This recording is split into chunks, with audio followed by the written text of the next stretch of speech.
Thank you very much, our colleagues from the Enugu Center. And welcome to Abuja. Just yesterday, I told you that my name never changes. It remains the same. Wabos in Joko. Let me welcome you to the program. Abuja is still cold.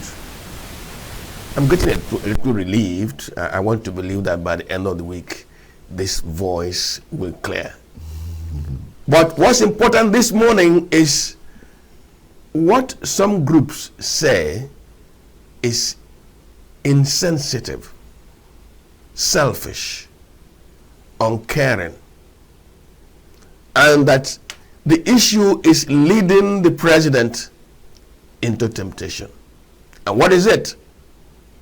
The Revenue Mobilization, Allocation and Fiscal Commission said last week that it was going to review upwards the salaries of political office holders from the president across board. Now let me read a little bit of what that commission said. The commission said that the salaries are inadequate and unrealistic given the prevailing economic situation. That's the issue we're confronting this morning. And I have with me somebody who represents all the political parties in the country, the Inter-Party Advisory Council Chairman. Let me also help my eyes. Yusuf Dantale. Yusuf Dantale is the chairman of the Inter-Party Advisory Council. Yusuf, welcome to the program. Good afternoon, sir. Thank you so much. Thank you for having me. I quoted the chairman of the Revenue Mobilization. He said that current salary for political office holders was unrealistic given the economic situation, and that the last review was in 2008, and that means that there's need for an upward review so that they can meet present economic circumstances. I think he's being reasonable, isn't he? Thank you once again. First, I have a problem with even the Revenue and Fiscal Mobilization Office not making public what exactly the salaries and or remuneration of the public office holders are.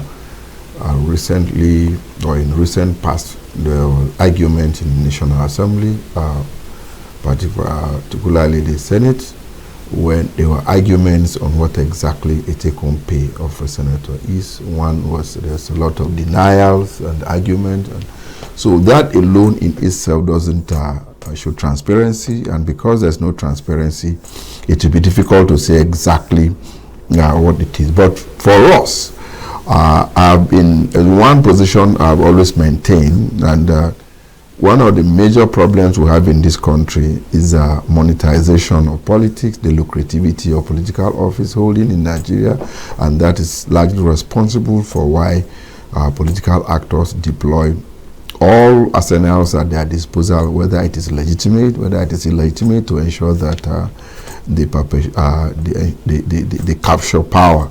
But power is not captured for the interests of the people, but for interests of a few who are occupying the office. And this is a serious aberration to the tenets of democracy, and we must continue to look inward. But sincerely, I will still feel with what an average Nigerian is going through, it will be an aberration to begin to look at or review upward the salaries of those occupying a public office rather than looking at the welfare of the common Nigerian. So I think we have a misplaced priority. Yusuf, can you kindly look at Nigeria's reward structure?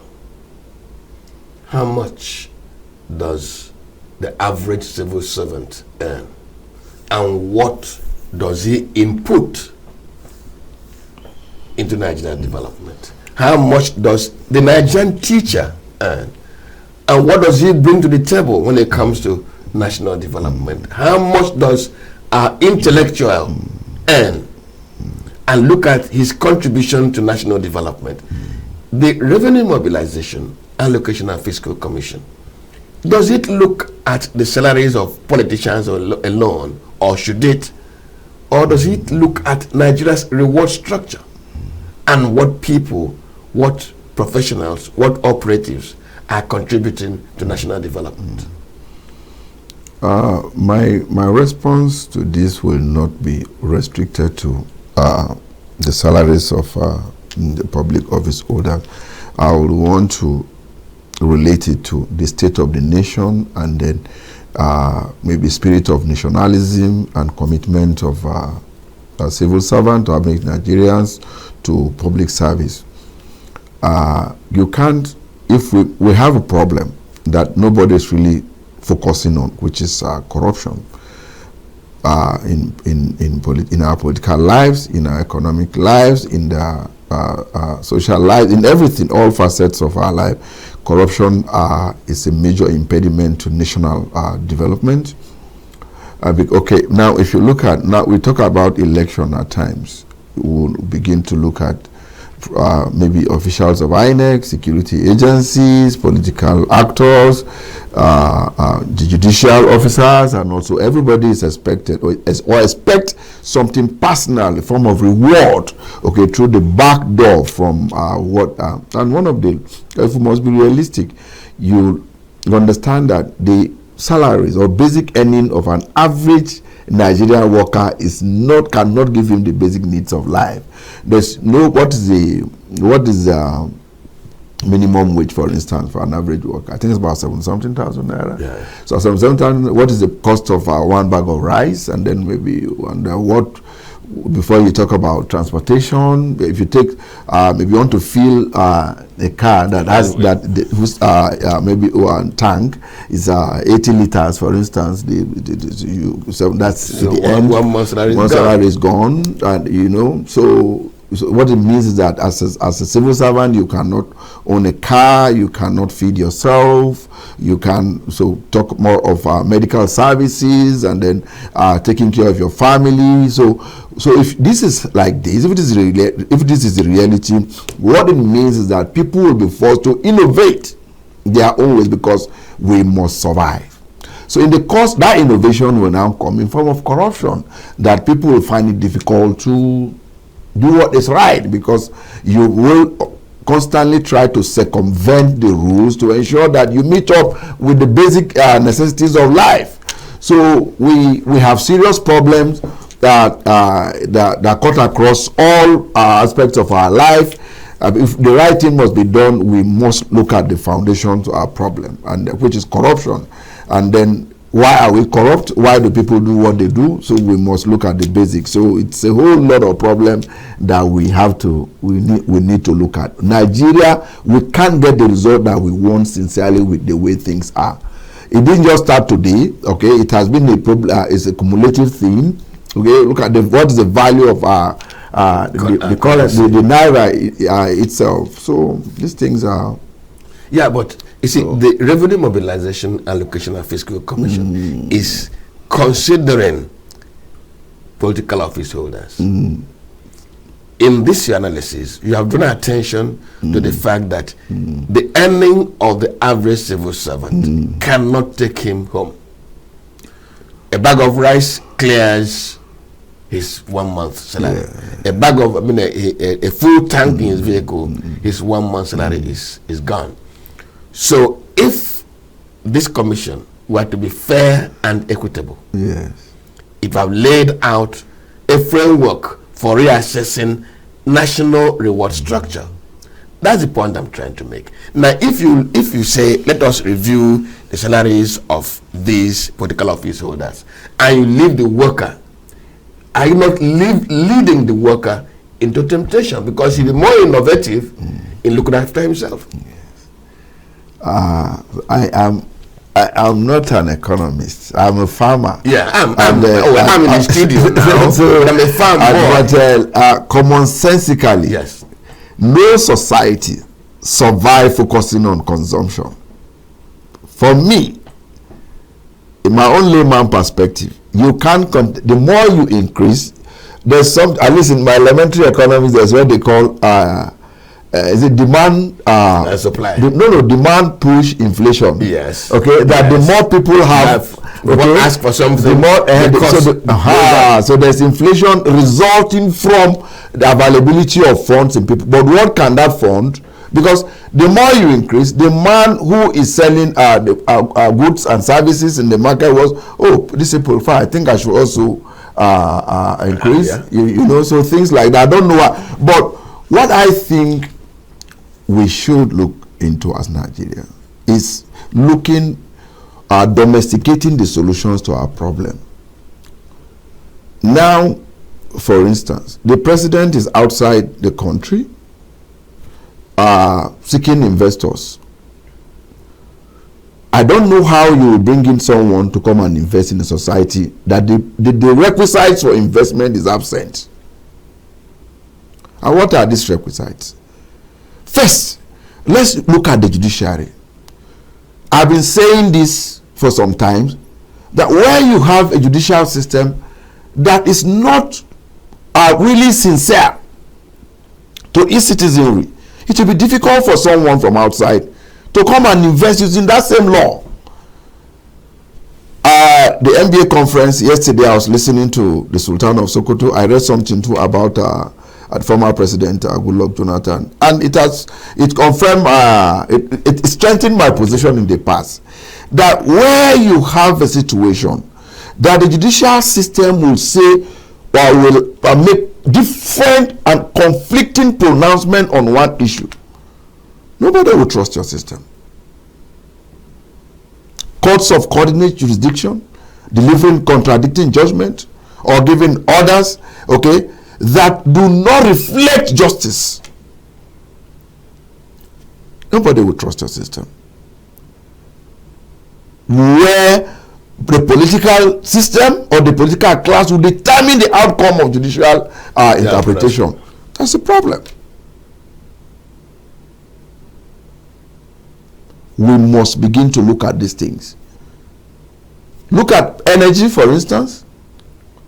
Now, after all, from the time, the period of Obasanjo, the amount of the billions of naira, billions of dollars that have been pushed into energy, go from Obasanjo to Yar'Adua to Jonathan to Buhari and this present administration, and then at the end of the day, we have the government making budgetary allocation for solar energy system in the villa. So that tells you how low we have gone.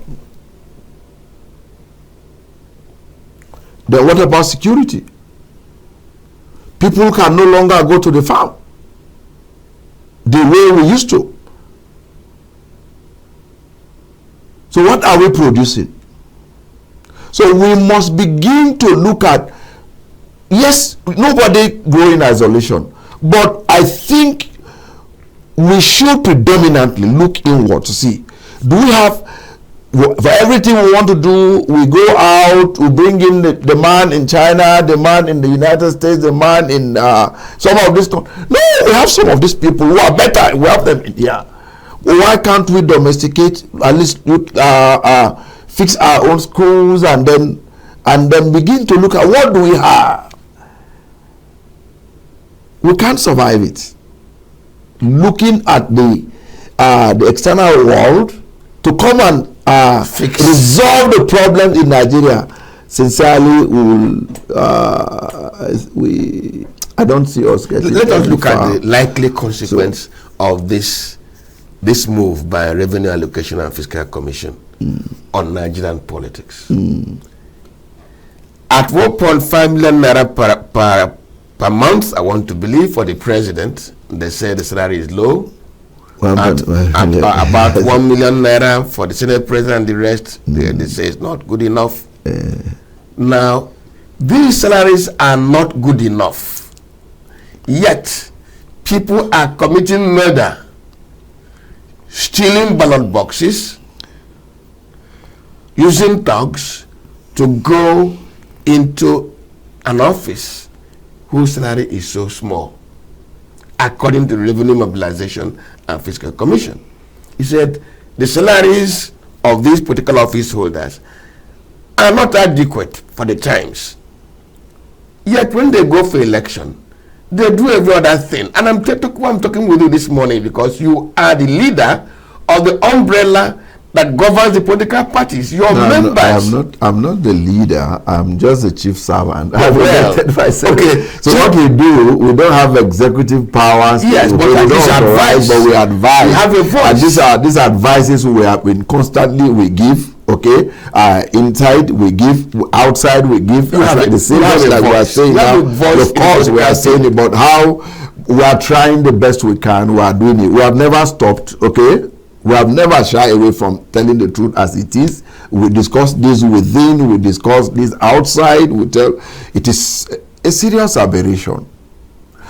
You see, this corruption, if we don't kill it, it will kill us in a very short time.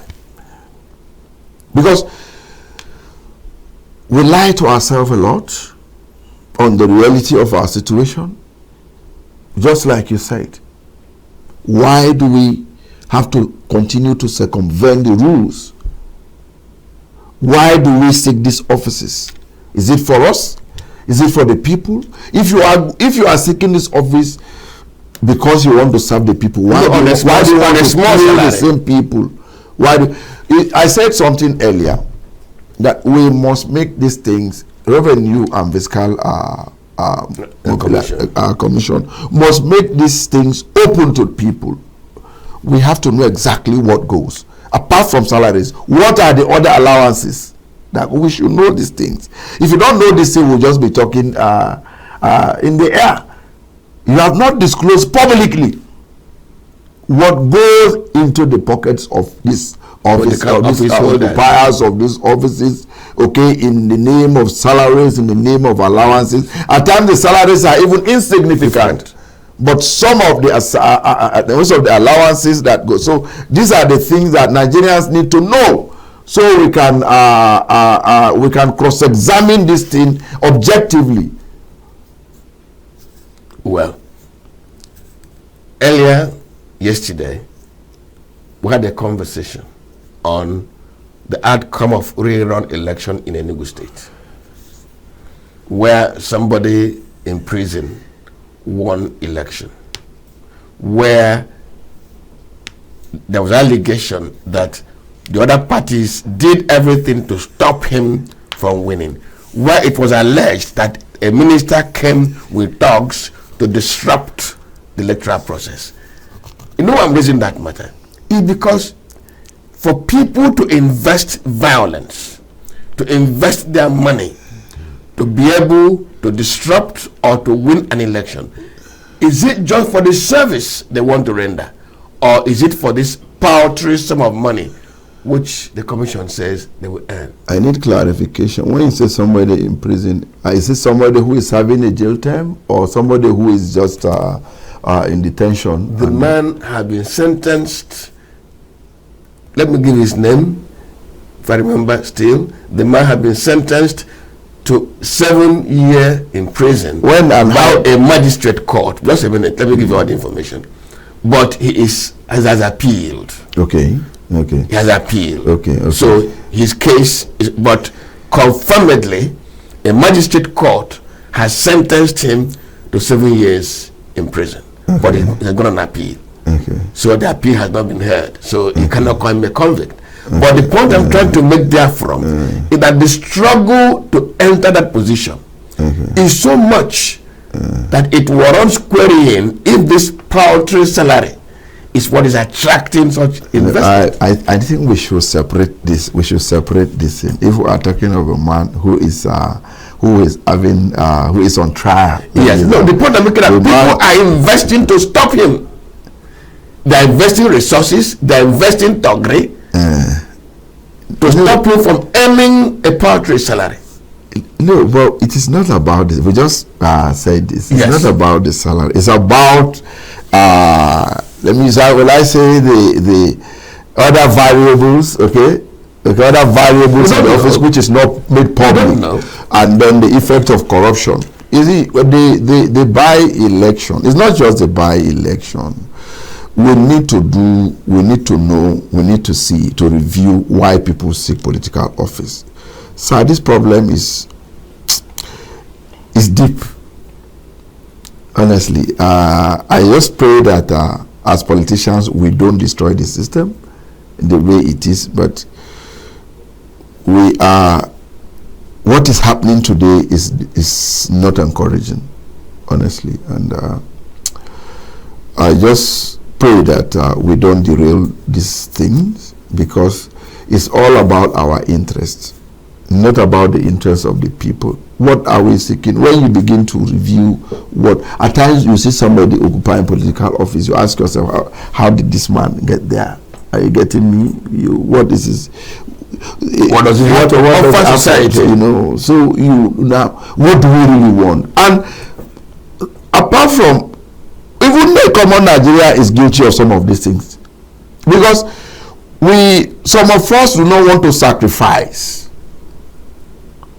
Okay, yes, there's poverty, but then we can, this small money that we get from selling our votes to, or trying to circumvent the rules, it cannot solve our problem for that day.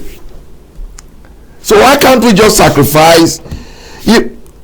Why do you have to sell your vote? Because the moment you sell your vote, you cannot call the person to account for his stewardship. So it's a vicious circle. But on the other way, the level of illiteracy is another problem. So people do not even understand. You understand? People do not even understand. For them, or for some of the people at the grassroots, okay, you are only helping the man to go and make his own. So let me just collect my own now. Are you getting it? So it's a lot of anachronism. But yes, we are at our own level trying as much as possible to sensitize the people on the need to do what is right. But there's one thing that we have been speaking against, and then appealing to the National Assembly to review and possibly strike out, maybe expand the functions of INEC, okay, the role of INEC to cover conduct of election at the local level. Even though there are no perfect elections, the election conducted by INEC is far better than elections conducted by state independent electoral commissions, even though all of them are makings of law. Because what the state independent electoral commission does is nothing but mockery of democracy, because it's just you to sit down and then the governors, respective governors of the state, just bring in whoever they want and then write the names and put there. It's nothing. There's no election. So because of this knowledge that the man as the grassroots, because local government as the third tier of government is the lowest and the closest government to the people. So democracy is supposed to begin from this level. But now that the people cannot separate the elections conducted, or they don't even know, all they know is that for any election is INEC. The body is the same thing. So if INEC is the one conducting out the election in their own knowledge, yes, we are doing a lot to separate these things, to make Nigerians see what is the confidence in the system. The thing is the same thing. So for at least if they write whatever they want, because some of this in the local government election there are no ballot boxes, there are nothing, just and then partly what happened the last by-election, it's a very shameful act, okay, on part of some government officials, very embarrassing, okay, that a small by-election people have to colonize the system, you know, just smuggle the ballot boxes. They did not allow in conspiracy with a few INEC officials who are there. There was no election in some places. Where I went to vote, there's no election. They just announced and then all the rubbish. So some of these things we really need. We have a long way to go. I must say this. I've seen a lot. You know why I raise that matter is because as this revenue mobilization tries to increase the reward to the political office holders, vying for those positions becomes more attractive. It becomes a reason to insist and get in there by all means. You see, these salaries are not really anything. It's not the salaries. The allowances. My point is, Revenue and Fiscal Mobilization Commission, please make public what the salaries and allowances of the public office holders are to Nigerians. Then Nigerians will be able to scrutinize. But it's not. Well, I've seen video of a senator recently somewhere in the southwest who said every senator has taken home, is it 2 billion naira? Yeah. And House of Arrest, I remember 1 billion. Nobody has said no. A senator in Kano, when somebody came out to say the take-home pay is about 1 point something, he's a sitting senator. He said no, it's not true that his take-home pay is about 20 million. So, but the commission have not been able to come out to say this is exactly what it is. So still Nigerians are in the dark. If you are increasing from what to what? What are the salaries? What are the allowances? So it is not clear to the average Nigerian what is even pardon me, I'm going to drag you into asking for what ought to be the reaction of President Ahmed Tinubu, and I'll tell you why. He on his own has said that more funds are accruing to the federal government or to the federation as a result of the policies he's putting in place, and more monies are going to the states and the local governments to be able to change the circumstance of Nigerians. Does it mean that because there's more fund coming in, the Revenue Mobilization, Allocation and Fiscal Commission must create a means to expend that money on what doesn't improve national development? More funds as the numbers. There's a difference between the numbers of these funds and the value of this fund. What's the exchange rate of the dollar about 3 years ago? It was about 700 and something naira. 700 and something naira to a dollar. Okay. I remember I was in Kigali, and what is the name of their money? This Rwandan shilling, amafaranga. It's one. Then it was $1 to 1,000 amafaranga. I was making the assumption that our own is even better. Our own is about 700 and something. But I think a few months later we overtook them, and yeah. So that then what the naira could buy is different from that time. With about 18,000 naira, 20,000, you can fill your tank, and but now you are paying times 3 or 4 of all those. So for me, it is a value. It's not the number. It's not the name. So if you give 1 million naira now, I don't want to say something honestly. It's funny. So you see, it is not. We just need to know what they take, exactly what they take in form of salaries and allowances. Is it necessary? That is one. Secret. 2, what we need to do. You see, Obafemi Awolowo, he said something. He said, if you are solving a problem, you must look at the root of your problem. You can't solve a problem by addressing the stems of the tree of the problem, the symptoms of the problem. Let's digress, for instance. Yes. Insecurity. Insecurity today. For every day we have humongous budget to Kano fighter jets. Very mighty budget for the security, but is this proportionate to the result we get? The answer is no. The more budget, the more killings, the more the number of insurgents. For every day, Boko Haram members, they repent, they bring them, and more. So the question is, where are these people coming from? Are they Nigerians? If they are Nigerians, what is their problem? Why would the Nigerian want to destroy his own country? What kind of education are we giving our people that they want to destroy themselves, that they want to slaughter their own brothers? What do they stand to benefit? Where are they getting the resources for this thing? Where do they stay?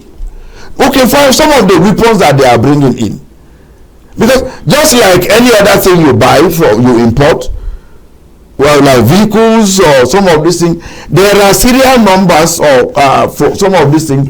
So I think for every gun, for every ammunition that you bring it from, there you know where is it produced. If it is produced from a particular company, who did this for this number to that number, because you are getting them, who came to buy these things. So if you know who bought these things, who bought them, who brought them, who imported them, and who cleared them.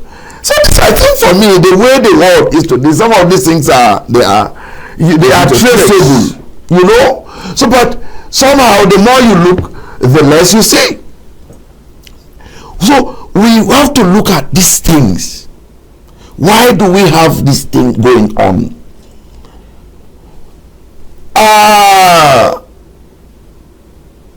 Robert Bridges.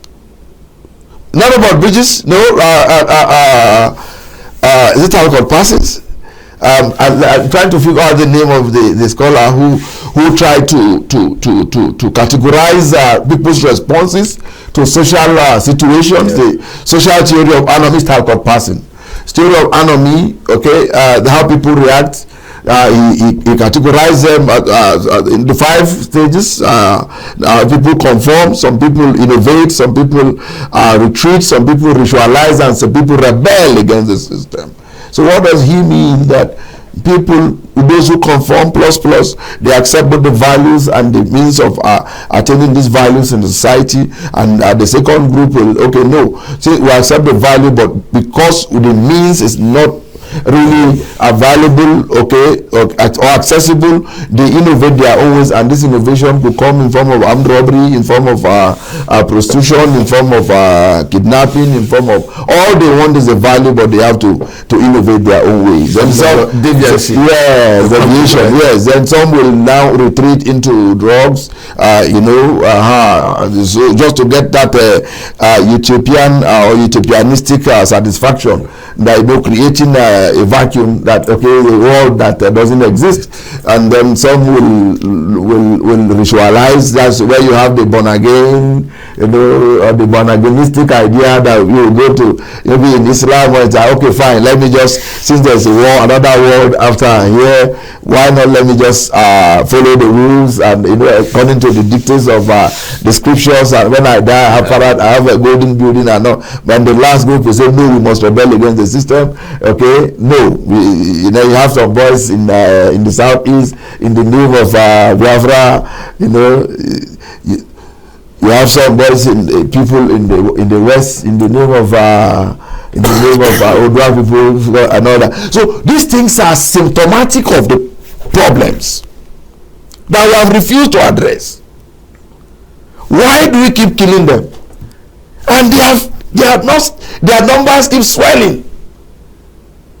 What is the rationale behind it? You understand? So we must, first response for me, the spirit of nationalism, political nationalism, economic nationalism is dead. The original Boko Haram came as a result of discontent, that if we have all this book, all this knowledge, all these books, and the book is not giving us the result. So then why do we need it? Let's do away with this book. And that is how they started by attacking schools, attacking bureaucratic organizations and all that. Before it was hijacked, okay? We have seen publications, army generals coming to say he identified, he was close to, he arrested Boko Haram sponsor, but he was arrested, detained, and then dismissed. So those are terrible symptoms. So it is, our problem is deeper. It's deeper. So who is the criminal? Who is the sponsor of the whole crime? Who is covering the you know, Zamfara State Governor recently came out openly to say, okay, we arrested bandits, okay, but there was an instruction from nowhere or somewhere that they should be released. So all these things, we need to be sincere to ourselves, to the system, so these problems don't end up consuming all of us. I hope it doesn't consume all of us. It will get to a point that the center will no longer hold, and both, if you think you are benefiting today, your children, or you think your children outside, whether you like it or not, there's a home. There is a home. Yeah. There is a home. You see, Dantele, the chairman of the Inter-Party Advisory Council, is my guest today. We should take a short break, and when we return, we begin to interrogate the likely consequences of this move by the Revenue Commission to increase the remuneration or salaries indeed of political office holders on the civil servants, their morale, on the other layers, on the universities, and the restiveness that is likely to. Nigerian Labour Congress is already warning that this is insensitive and unacceptable. That will be when we come back. Please stay with us. We are local. We are right now with the wife of the man that was. Why the main market is in chaos? People. We are national. Those in support of this motion as amended, say aye. Aye. We have taken this move by default. We are international. Israeli airstrikes. Donald Trump left us the worst unemployment.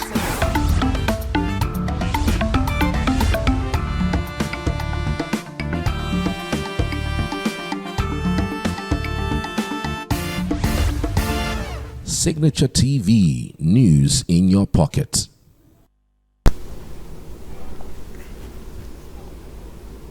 Well, let me welcome you back. Let me first mention the groups that have already raised their voices against this proposed increase. First, a number of socio-political groups, the opposition parties, the Nigerian Labour Congress, the Arewa Consultative Forum, the Middle Belt Forum, they have all condemned this move, including IPAC. And IPAC here now, describing it as provocative, insensitive, selfish, and ill-timed. Now, if this array of Nigerian groups and interests are rising against it, should the Commission not reconsider his position? Yusuf. Is he? May God help us. Amen. It is not even something to consider at the moment. So it's not even a matter of reconsideration. It's not a variable to consider at this time of our national life. No. Look at the average Nigerian. Who are they representing? The people you are representing, that you are asking for higher remuneration to represent them. What is the life? How do they live? Are they living like human beings?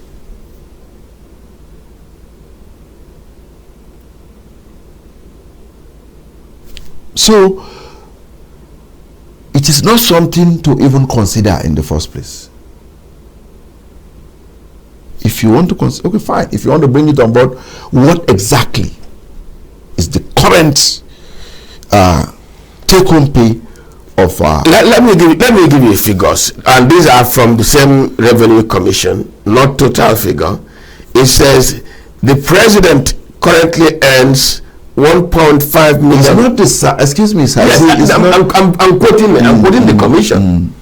He presently earns 1.5 million monthly. Minister take home less than 1 million. Senators less than 1 million. And he says this has persisted since 2008. Now, you've already argued that this is not a total picture. Why does the commission not give us a total picture instead of giving us half fact or half truth? You see, I said it before, I'm repeating it, we have to stop lying to ourselves. We have to stop lying to Nigerians. If we want to do, if we want to be fair to ourselves, we must always tell ourselves the truth. You don't bring these figures out and to deceive Nigerians, and bring out all the things. Print out the details of what you dispensed, even if it's for a month, within this period. Nigerians will know exactly what. For me, this is rubbish. So what is this? This is no justification. Why are we lying to ourselves? Is it because of this that people are killing and doing all the things because they want to go to public office and trying to circumvent? And is it because of this out of this that they use in recruiting thugs, paying the judiciary or members of the judiciary to circumvent the constitution? So this is nothing to discuss. Now, Yusuf, before I took the break, I said we are going to consider when we come back the implication of this for the morale of the lower level in a public service. Now, a level grade 10 officer, for instance, 8 officer, for instance, now knows that his minister, whose total package he knows, don't forget, the commission may not tell us, yes, but finance officers in these ministries know, yes, because the monies are drawn from the system. And some of the people who are against this thing also were there. Some of those in the position today were there. So they know. So they were beneficiaries. So they know exactly what you are talking about. So you see why I'm asking this question? So are we lying to ourselves? When the commission insists, or if the commission insists and raises this, what is the likely consequence on the morale of the civil servant, those below them? Whether they do, whether they don't do, we are only saying don't complicate or don't compound matters. If not, it's already there. It's already in the public domain. What are some of these things that are happening? But we are only saying do not go further to complicate or compound the problem. An average Nigerian worker is working. He's always thinking how to make his life better, okay, which of course this basic earnings cannot guarantee or doesn't guarantee. So you will end up promoting corruption because others want to meet up. They know what you are doing. So this corruption, for all the things that we have all the laws, but the system have conditioned Nigerians to be corrupt. Today, after stealing public funds, you go back to your village, they give you one chieftaincy title, okay, and then you want to be governor, you want to be president, you want to be a senator. Now, look at some of the people who are vying for governorship, senatorial position today. A lot of them were some who were maybe in public service, retired military officers. You see likes of retired general police and all that. So now, how did it come about? We know how expensive the system is. The election, running election in Nigeria, overnight. You understand? So, my appeal to all of us, whether in public service or outside, there is problem in Nigeria. Corruption have done so a very big damage to us, and is still doing.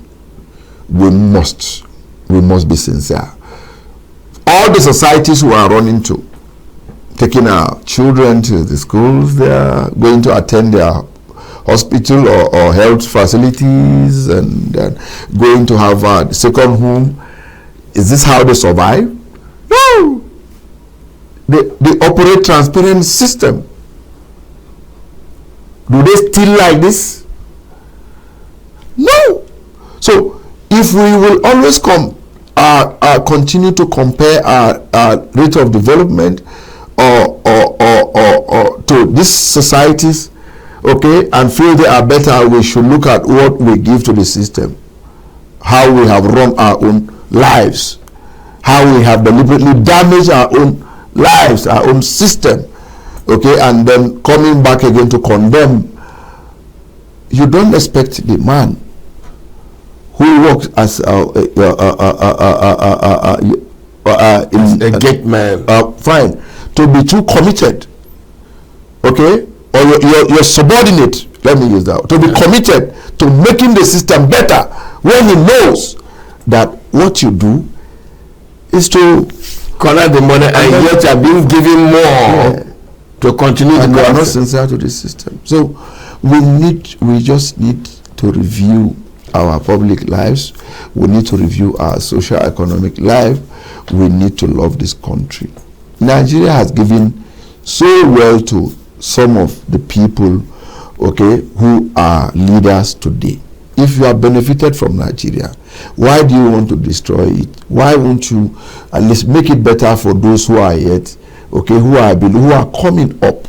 They need to have confidence in the system.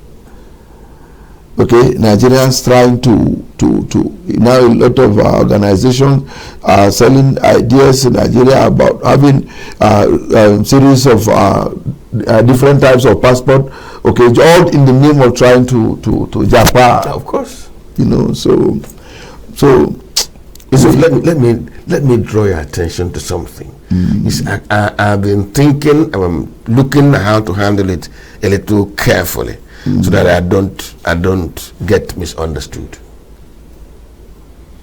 When a soldier in the front of operation, whose life is at risk every second, who complains that his allowance is small or is not properly regularly paid, who feels the absence of his family while he's in the field of operation, gets to know that the minister who is profiting from corruption, a minister who's flown his children to UK to study, a minister who has built a new house a little more expensive than government house in the States and is showing it off, and that soldier gets to hear, that police corporal gets to hear, that civil defense officer gets to hear, that in their positions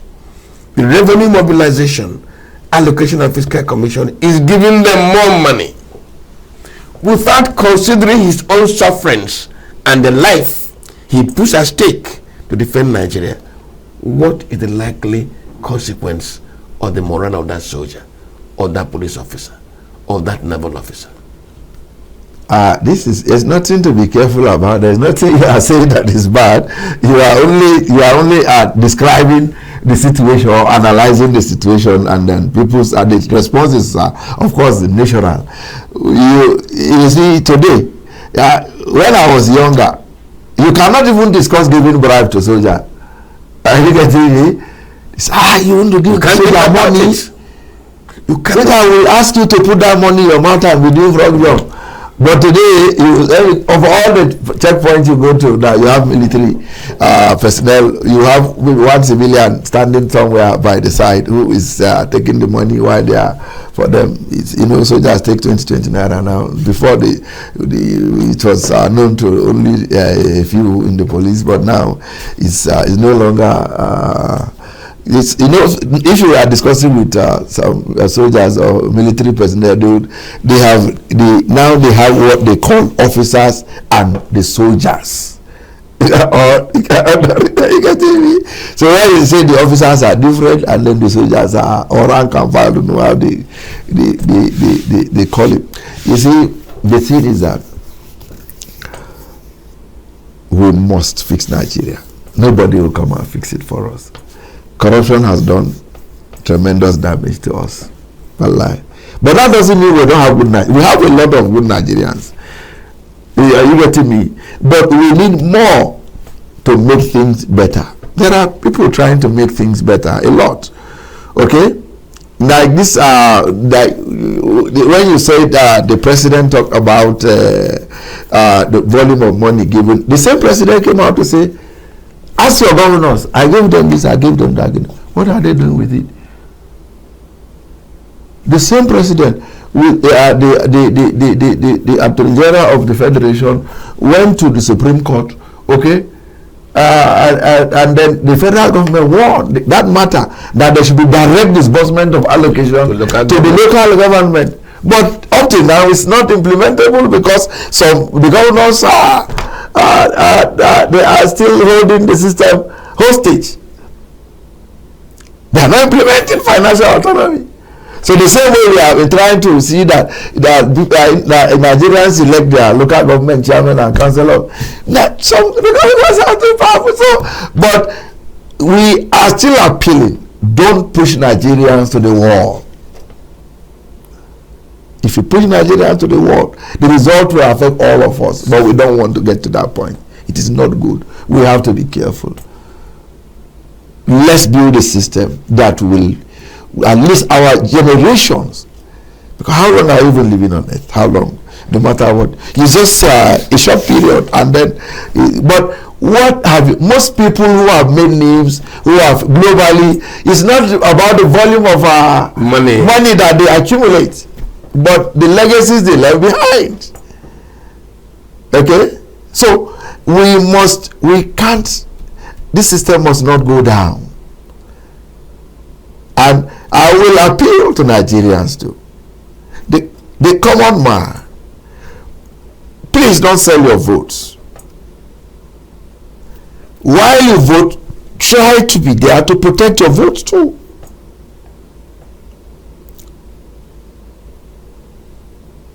For those who are in public office, be careful. History will remember you for whatever role you played today. There are people, after taking all these things, they don't even have the health to enjoy these things. They go here and there, going to hospitals and running back. Because most of these are cost money. We must fix Nigeria. We must look at the schools. If you are a minister, check yourself. The school you are, the schools under your administration, is it worthy of you putting your children?